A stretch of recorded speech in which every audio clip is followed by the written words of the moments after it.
వచ్చాను.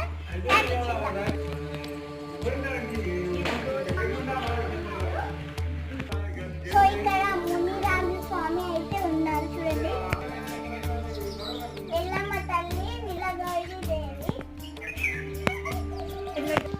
ఇక్కడైతే బాగా పరశురాముడు అయితే ఉన్నారు. అండ్ గణపతి అండ్ గోరనాథ్ కూడా. ఇప్పుడు అమ్మవారిని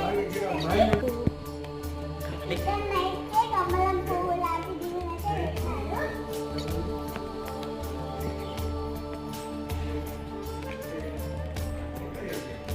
ఇక్కడైతే అమ్మవారు వెళ్తారు. ఇక్కడైతే అమ్మవారు కూర్చొని